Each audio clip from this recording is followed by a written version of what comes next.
Quand on parle de science, on a tous déjà entendu des phrases du genre « Mais à quoi ça va nous servir ça ?»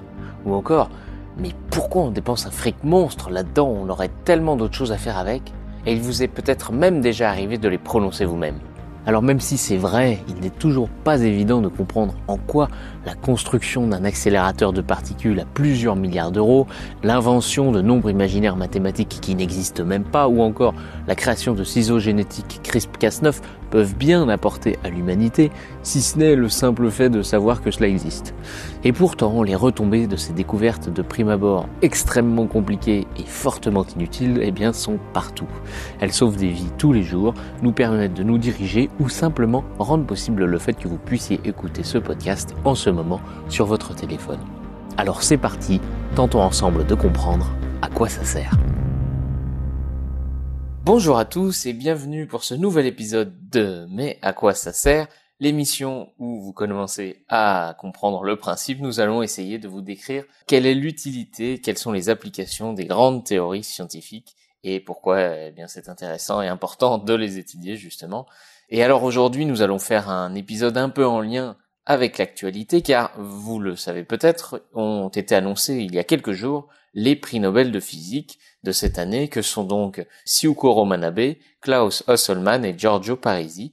Le comité a donc récompensé leur contribution, je cite, pour la contribution révolutionnaire à notre compréhension des systèmes physiques complexes, qui ont notamment, entre autres, permis les prédictions du réchauffement climatique par exemple. Et donc, quand on essaye de chercher un petit peu ce que c'est que ces systèmes physiques complexes, sur les différents sites qui ont relayé l'information des prix Nobel, on a très peu de choses sur ce qu'est l'importance des systèmes physiques complexes. Mis à part, bien sûr, donc le réchauffement climatique qui est mis en avant, qu'est-ce que l'étude de ces systèmes permet ? C'est ce qu'on va voir, et toujours en compagnie de Willy, bien sûr. Salut Willy. Salut Maxence, salut tout le monde. Oui, alors, évidemment, les systèmes complexes, comme leur nom l'indique, c'est compliqué. En fait, depuis le début de l'étude de la physique, c'est-à-dire l'étude de la nature, on a essayé de casser la matière pour essayer de voir de quoi elle était faite. On a découvert des particules, des trucs et des machins, enfin plein de choses qui sont dans le fondamental. Mais le problème après, c'est que toutes ces petites particules se combinent entre elles pour faire des choses de plus en plus grandes et de plus en plus complexes. Or, l'étude du complexe à ce moment-là est beaucoup plus compliquée, si je peux dire, car les mathématiques ne permettent pas facilement de voir quels peuvent être les comportements de systèmes, disons, compliqués, qui ont vraiment un nombre important de composants. Ça va bien sûr des petites particules qui créent des noyaux, puis après des atomes, puis des molécules, puis des rochers, puis des planètes. Ça va même jusqu'au système solaire entier, puis au-delà. Bien sûr, c'est extrêmement compliqué d'étudier ce truc-là. Mais on a trouvé des tas de petits systèmes qui permettent d'approcher, de pas voir, mais d'approcher. Alors en fait, il faudrait voir un peu sur quoi est basée notre connaissance, déjà à cause de la flèche du temps. Le temps passe, on sait qu'il va du passé, il va vers l'avenir, et il va pas dans l'autre sens. C'est un fait. Et de là, on a découlé un principe fondamental qui s'appelle le principe de cause à effet. Bon voilà, qu'est-ce que c'est qu'une cause peut entraîner un effet dans le futur? Alors, ce qu'on pensait, et ce qu'on pense toujours actuellement dans beaucoup de cas, un tout petit changement de la cause produira un tout petit changement de l'effet. Et la même cause produira toujours le même effet. Voilà. Donc c'est vrai que si vous lancez un ballon, vous connaissez sa vitesse initiale et la façon dont elle est lancée, vous pouvez calculer exactement où est-ce que ça va tomber. Donc la cause, et puis on vérifie l'effet, pas de problème. Si on recommence la même expérience, ce sera toujours le même résultat. Si on change un tout petit peu la cause, on pourra déterminer quel sera le tout petit changement de l'effet. Donc voilà sur quoi est basée un petit peu la connaissance. Et l'étude du complexe, c'est pas aussi évident. On va en parler maintenant, j'imagine. Alors justement, Willy, pourquoi a-t-on autant de mal à prédire et modéliser des systèmes complexes comme le système météorologique par exemple? Et pourquoi est-ce que c'est si important de savoir le faire? Parce que en fait, c'est très très compliqué, comme l'a dit Willy. En fait, beaucoup de choses dans la nature ne peuvent pas être prédites par une simple formule. Elles ne peuvent pas être prédites, ni nous ne pouvons remonter, comme le disait Willy, dans le temps de la réaction. Par exemple, si vous prenez un objet et vous le lancez en l'air, grâce à des informations sur sa vitesse, sur les lois que nous connaissons sur les forces qui s'exercent sur lui, la gravité, la friction de l'air, etc., nous sommes capables très facilement de calculer sa trajectoire, son point d'arrivée, son point le plus haut, et puis même son point de départ. Si je prends par exemple un exemple qu'a déjà utilisé Willy dans Poussière d'étoiles, c'est si vous prenez une goutte de lait dans un café, eh bien vous allez voir donc les volutes qui vont apparaître et qui paraissent chaotiques, et parce qu'elles le sont tout simplement. Si vous refaites l'expérience avec un autre café, les volutes seront toujours différentes, et il est impossible de prédire l'évolution de ces turbulences au sein de ce café. Alors un système donc il est dit complexe si le résultat final, donc vous l'aurez compris, n'est pas prédictible directement en ayant connaissance des règles qui disent comment le système évolue. Et donc nous ne pouvons pas prévoir à partir de modèles ce qui va arriver, nous ne pouvons que simuler à échelle réduite le phénomène pour le prévoir. Et ça porte un nom, c'est donc un système complexe, vous l'aurez compris.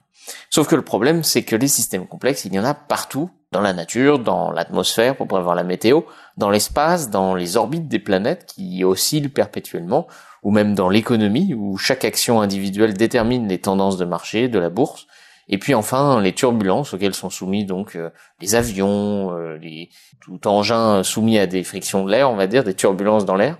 Et puis enfin le plus beau système complexe sans doute, qui est votre cerveau, où une multitude de petites impulsions électriques de vos neurones va pouvoir émerger la conscience.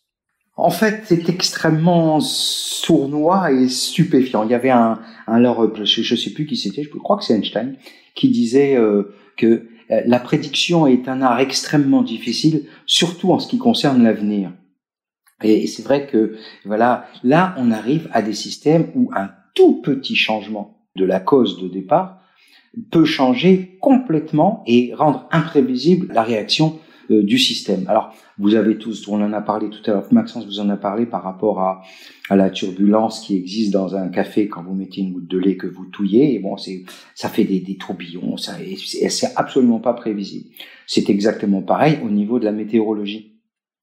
Le système météo, c'est une énorme masse d'air qui entoure la planète Terre, qui est soumise déjà à la rotation de la Terre, qui est soumise à la chaleur déversée par le Soleil, qui est soumise à plein de facteurs qui permettent à cette masse d'air gigantesque de bouger. Si elle était laminaire, c'est-à-dire si elle était sans aucune turbulence, eh bien, tout se passerait très bien. Mais manque de bol, il suffit d'une toute petite friction quelque part pour qu'un tourbillon naisse, et cette masse d'air qui va tourbillonner, eh ben, elle va monter, va attirer de l'air en dessous. Bref, c'est extrêmement compliqué. Actuellement, en météo, on est capable grâce à quand même des simulations très pointues, grâce à des ordinateurs extrêmement puissants, et grâce à une immense quantité de capteurs qui sont placés un peu partout sur la planète, de déterminer et la pression, et la vitesse du vent, et la température, juste quelques caractéristiques pour déterminer comment se comporte cette immense masse d'air. On peut faire des petites approches de plus en plus proches pour essayer de voir comment va évoluer tout ça. Alors évidemment, on peut voir sur une journée, on peut avoir, et peut-être après-demain avec un peu moins de finesse. Et voilà, au bout de 5-6 jours, la probabilité du résultat correct devient quasiment de 50%. Ça veut dire vous avez une chance sur 2 d'avoir raison. Donc là, ça devient extrêmement trouble. Bon, on fait de plus en plus de progrès par rapport aux mathématiques qui sont utilisées. Mais le résultat est quand même, malgré tout, à une grande part d'aléatoire, de hasard. Et comme je vous disais, une cause crée un effet. Un tout petit changement de la cause pourrait créer un tout petit changement de l'effet. Et c'est pas le cas. Parce qu'il suffit qu'un tout petit changement de la cause puisse s'amplifier, et d'un seul coup, le résultat final peut être totalement inimaginable. Alors, il va vous en parler un peu plus dans le détail. Maxence, à toi de jouer.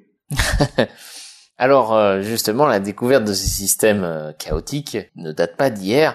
En fait, avant cela, dans les années 1600, on pensait en fait que tout phénomène était réductible à des échelles plus petites afin de pouvoir les analyser plus simplement et puis en déduire les comportements à grande échelle. C'est ce que Descartes appellera donc le réductivisme dans son fameux livre Le discours de la méthode. Il dit donc que le précepte de réductionnisme, c'est diviser chacune des difficultés afin de mieux les examiner une à une et les résoudre, et puis établir un ordre de pensée en commençant par les objets les plus simples jusqu'aux plus complexes et divers afin donc de retenir un ordre de grandeur successif. Alors pourtant, il avait tort, enfin pas tout à fait, c'est vrai, mais pas pour tout. L'un des premiers problèmes qui va témoigner vraiment de cet effet aléatoire, dont on parlera par la suite, et dont beaucoup de scientifiques vont se casser les dents sur ce problème, c'est le problème à 3 corps. Le problème à 3 corps est donc aussi vieux que la mécanique newtonienne. Newton l'a lui-même mise en évidence, et dès la naissance de cette théorie, donc, il s'est intéressé à ce problème dans le but de prédire les mouvements de la Lune.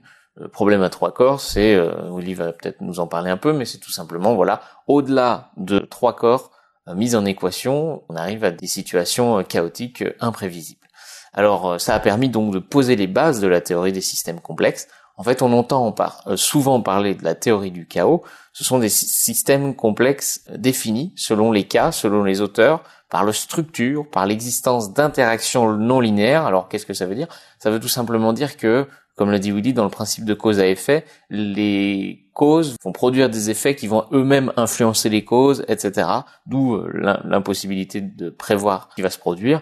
Et puis l'émergence également, l'émergence de niveaux d'organisation à grande échelle, comme par exemple, j'en avais parlé dans un précédent podcast, les fourmis, où individuellement ne sont pas intelligentes, mais collectivement arrivent à un système auto-organisé. Alors oui, en fait, je voudrais vous parler maintenant de quelques points. Le premier point, c'était dans les années 1800, au moment de Napoléon, avec le marquis Simon de Laplace, qui était un physicien mathématicien hors pair.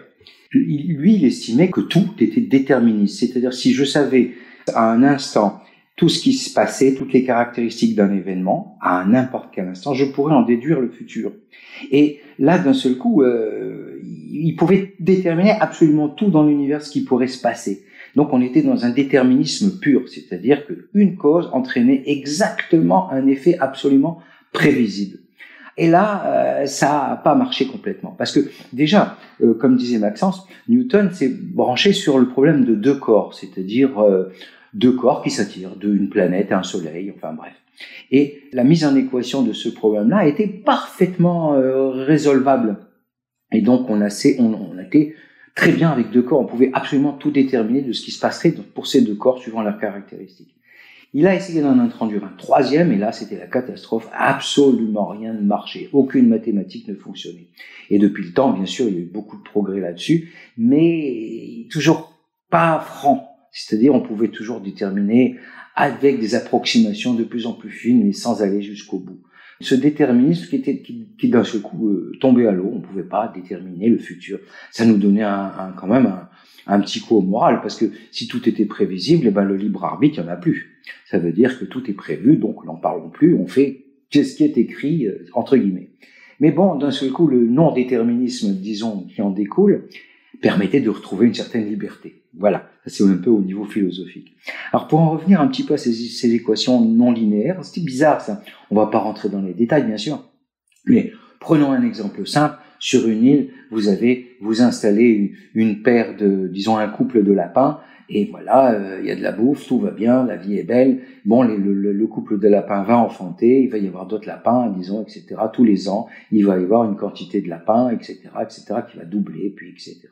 Bref, mais là, on voit bien que c'est absolument irréalisable dans la mesure où ça peut pas aller jusqu'à l'infini. Pourquoi? Tout simplement parce qu'il n'y a pas assez de bouffe pour tout le monde. Donc à un moment donné, il va y avoir extinction de l'espèce, et donc l'espèce va descendre, et puis pendant ce temps, la bouffe va revenir, l'alimentation va se recréer, donc etc., etc. Donc pour mettre en équation ce truc-là, il existe une équation qu'on appelle l'équation de la logistique qui a été inventée et déterminée, qui a été postulée, disons, c'est une modélisation de voir comment pouvait fonctionner l'évolution d'une population. Et en essayant de mettre un petit peu, voir les prédateurs, la température, le climat, tout ce qui pouvait intervenir, on peut rajouter un terme dans cette équation, et cette équation devient non linéaire. Ça veut dire que le résultat n'est plus prévisible. Au bout d'un moment, il peut y avoir des résultats complètement ahurissants. C'est-à-dire que la population de lapins peut osciller, monter, descendre, puis d'un seul coup, sans aucune raison apparente, monter, puis disparaître, et puis remonter sans prévision. Bref, ça devient ce qu'on appelle chaotique. Voilà ce que c'est que le non-linéaire. Ça veut dire que ce qu'on rajoute entraîne une auto-organisation. On ne peut pas déterminer, parce que les conditions initiales, il faut qu'elles soient extrêmement fines. Voilà un petit peu ce que veut dire la notion d'étude d'un système complexe par des mathématiques un peu complexes dans l'ensemble. Voilà, Maxence. Alors justement, on va y revenir. la question à 1000 points, comment faire pour étudier ces systèmes complexes? Et Willy en a parlé un petit peu. Eh bien, c'est un scientifique qui contribuera le plus à l'étude de ces phénomènes, qui est donc Edward Lorenz. Au début des années 60, il décide d'étudier la météo. Mais avec les ordinateurs de l'époque, vous vous doutez bien qu'il n'y avait pas vraiment la capacité de faire les mêmes simulations qu'aujourd'hui. Alors il s'est limité à un système simplifié, uniquement constitué de 3 équations différentielles, un peu comme s'il y en avait une pour la pression, une pour la température, et puis une pour la vitesse des vents. Et chaque valeur représente une moyenne sur toute la Terre entière. Donc vous voyez que le modèle est quand même très très simplifié. Et pourtant, Lorenz fait donc tourner une première fois ses calculs, obtient des résultats, et puis décide de relancer la simulation à un point donné en arrière de ces données qu'il a obtenues. Et là, eh bien, il n'obtient pas du tout les mêmes valeurs. Et la situation change complètement. Pourquoi? Parce que, tout simplement, le calcul comportait 8 chiffres après la virgule, alors que l'ordinateur, lui, n'en affichait que 5. Et donc, cette différence infime a suffi à aboutir à une situation complètement différente. Et il en tirera un article dont le titre est resté célèbre. Les battements d'ailes d'un papillon au Brésil provoquent-ils une tornade au Texas? Les scientifiques vont donc définir le chaos comme les effets amplifiés de minuscules changements dans le moment présent qui conduisent à une imprévisibilité sur le long terme. Et là où ça devient intéressant, c'est que Lorenz a eu l'idée de représenter sur un graphique l'évolution des valeurs de ces équations. Donc au fur et à mesure des étapes de calcul, eh bien les résultats étaient notés dans un graphique en 3 dimensions avec les 3 valeurs possibles. Et il découvre alors, s'il laisse tourner la simulation suffisamment longtemps, qu'il apparaît une sorte de motif, une structure qui ressemble d'ailleurs un peu à un papillon. Vous pouvez aller chercher sur internet la structure de Lorenz. Vous pourrez aller voir, donc c'est un ensemble de valeurs autour duquel vont osciller les valeurs de la simulation sur le long terme dans un état d'équilibre. Un peu comme si vous faites la somme des fractions 1 plus 1 demi, plus un quart, plus un huitième, plus un 16e, etc. Ça va converger vers 2, mais jamais plus. Donc grossièrement, on peut dire que cette somme, cette série, c'est le nom exact, est attirée par le nombre 2. Sauf que là, c'est plus compliqué, donc ces valeurs sont attirées dans une région donnée, donc on appelle ça un attracteur, et cet attracteur, là, dans le cas de Lorenz, est dit étrange. En fait, on aura l'impression que les valeurs passeront toujours par les mêmes points, par les mêmes régions, mais si on zoome toujours plus, eh bien elles seront toujours différentes, bien que proches les unes des autres, toujours différentes. Mais en tout cas, grâce à ça, on peut prédire, alors non pas de façon précise, mais de façon longue dans le temps, de manière statistique, une sorte d'état d'équilibre. C'est-à-dire, pour reprendre un peu la théorie du chaos, on peut pas prédire qu'un battement d'aile en particulier produira une tornade, mais on peut prédire de façon grossière que des tornades vont se former avec une moyenne d'apparition dans un certain nombre grâce à ces points d'équilibre. En fait, la connaissance de ces attracteurs autour duquel gravitent les valeurs permet de savoir partiellement et statistiquement ce qui va émerger du chaos, alors que la connaissance des événements eux-mêmes n'aide pas particulièrement à la résolution du problème. Et donc on s'en sert effectivement dans la physique statistique. Willy, je crois que tu vas nous dire un peu comment ça fonctionne. Alors oui, on va faire ultra simple. Les statistiques, en fait, tout le monde connaît depuis qu'on est à l'école. Quand on fait la moyenne des notes qu'on a dans une certaine matière, on a la moyenne. Voilà, on sait que si on fait 10 interros et qu'on fait la somme des 10 interros, des notes des 10 interros et qu'on divise par 10, et ben on a notre moyenne. Voilà. Le premier truc fondamental, c'est la moyenne.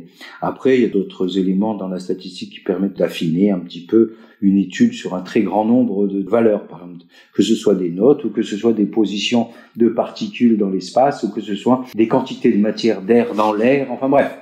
Alors, dans la statistique, on parle bien évidemment, avant de parler statistique, on parle probabilité, c'est-à-dire chance. Si je jette un dé, j'ai une chance sur 6 de tomber sur le 3, par exemple. Si je tire une carte d'un jeu de 52 cartes, j'ai une chance sur 52 de tirer le roi de cœur. Bref, ce sont des chances. Donc le hasard permet d'établir, disons, une probabilité. Voilà. Alors, il y a quand même des trucs assez étonnants dans la notion de probabilité. Voilà, on va prendre l'expérience, une des expériences les plus simples, qui permet d'établir la loi des grands nombres, comme on dit. Vous avez qu'à prendre une pièce de pile ou face, et puis voilà, vous allez la jeter une fois, vous allez avoir pile ou face. Bon, d'accord. Vous pouvez la jeter 2 fois, 3 fois, 10 fois, vous pouvez avoir n'importe quoi là-dedans. 8 piles, 2 faces, 4 piles, 6 faces, etc., etc. Maintenant, si vous en faites, au lieu d'en faire 10, vous en faites 100, puis 1000, puis 10 000, puis 100 000, eh bien, vous avez une chance sur 2 à chaque fois de tirer pile ou face. Eh bien, si vous faites 100 000 jets de pièces, eh bien, vous allez automatiquement, au bout d'un moment, plus c'est grand le lancer, plus vous allez tomber sur moitié pile, moitié face. Alors, on peut se poser des questions. Comment le hasard dont on jette la pièce peut savoir à long terme sur quoi il doit tomber pour que finalement, sur un très très grand nombre de jets, ça fasse 50%, c'est-à-dire moitié de pile, moitié de face. Je vous conseille de le faire, mais peut-être pas sur 100 000, mais faites-le déjà sur 100, c'est déjà pas mal. Donc il semble exister des lois à l'intérieur du hasard et que l'on étudie, disons, d'une forme statistique. Plus le nombre est important, plus les moyennes, etc., peuvent s'approcher d'une espèce de valeur qui ressemblerait à la vérité. Donc, voilà un petit peu comment fonctionne la physique statistique. Et au lieu de parler d'une particule d'air qui est dans cette pièce, je vais parler de milliards de particules qui sont dans cette pièce. Je vais arriver avec les lois qui en découlent, en déterminer et la température et la pression, plein de choses qui sont absolument mesurables. Voilà en gros ce qu'est la physique statistique. Voilà Maxence. Alors justement, après tout ce tour d'horizon, on se pose toujours la question, donc à quoi ça sert finalement? Vous avez eu des éléments de réponse, on l'a dit au début, donc à beaucoup de choses présentes dans la nature qui fonctionnent de cette façon. À l'échelle de quelques individus, comme on l'a dit, pas de problème, on sait faire, mais à grande échelle, là ça pose plus de problème. Prenez un arbre par exemple, on sait comment il fonctionne, les lois qui le régissent, la photosynthèse, le mécanisme par lequel il grandit, etc. Mais prenez une forêt, tout à coup, eh bien comment les arbres interagissent entre eux, comment les champignons vont être en symbiose avec d'autres organismes, et puis comment les organismes vivants dans le sol font fertiliser la terre, vous comprenez tout de suite que ça devient très complexe. D'actions simples de plusieurs individus émerge le complexe. Et donc, en biologie, la méthode de système complexe est utilisée afin de mieux comprendre les écosystèmes, ces interactions, et puis bien sûr donc pour mieux potentiellement les protéger, savoir comment les protéger par la suite. Et puis l'étude des comportements sociaux aussi, donc grâce à cette théorie des systèmes complexes, est utilisée pour la bourse par exemple, les cours de l'or, de métaux, mais aussi pour tenter de prédire nos comportements, comme anticiper les bouchons par exemple, et leur future régulation. Ce pourquoi ont été également récompensés les prix Nobel, la météo évidemment, sans quoi une chose aussi simple que demander à votre smartphone quel temps il fera demain serait impossible. Et puis un plus important bien sûr, comme on le disait, permettre d'étudier et de prédire notre impact sur l'atmosphère. Et puis globalement, tout mouvement en fait de fluide ou de gaz, les turbulences, ce sont des phénomènes qui sont étudiés sous l'angle de systèmes complexes, qui est essentiel en avionique, en automobile, en ingénierie, etc.